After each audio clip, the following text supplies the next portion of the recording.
New tonight, President Trump has signed an executive order to begin dismantling the Department of Education. Before the signing, President Trump shared more of his vision on how dismantling the department would work. KCCI's Kayla James joins us now to tell us more. Kayla? Well, Ben, the executive order directs the Secretary of Education to take all steps permitted by the law to begin the closure of the department.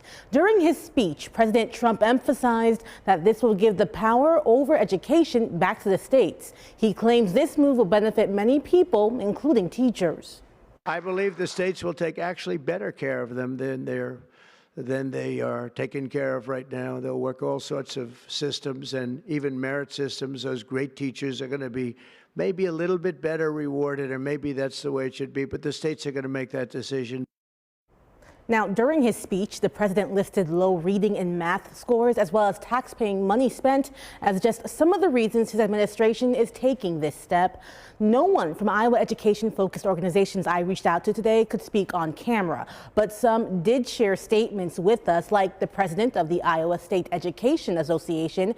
He noted that more than $800 million annually are awarded to Iowa school districts, saying the abolition of programs in the Department of Ed will directly impact communities and the education of children. Today, Iowa House Minority Leader Jennifer Confers shared concerns regarding dismantling the federal department. We are very concerned about where that money will go, how it will be spent, and if we look at what they've already prioritized, we're very concerned about how they're going to prioritize public education and the 90% of Iowa kids who go to public schools. Now, Governor Reynolds was in attendance at the signing today. In a post on social media platform X, she thanked the president and the Secretary of Education and wrote education decisions should be made by parents, teachers, and local communities. Earlier this week, Senator Chuck Grassley spoke about the possibility of dismantling the Department of Education.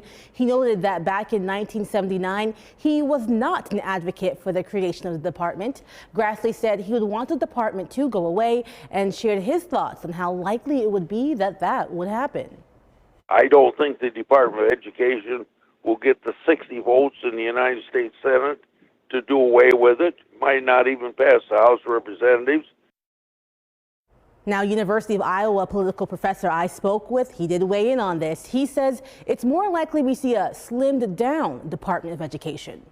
The administration is going to have to determine what things can they do without needing congressional approval. And for the things that need congressional approval, what things will Congress go along with?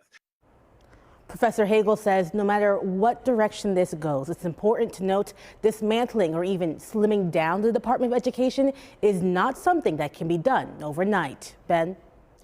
Kayla, thank you.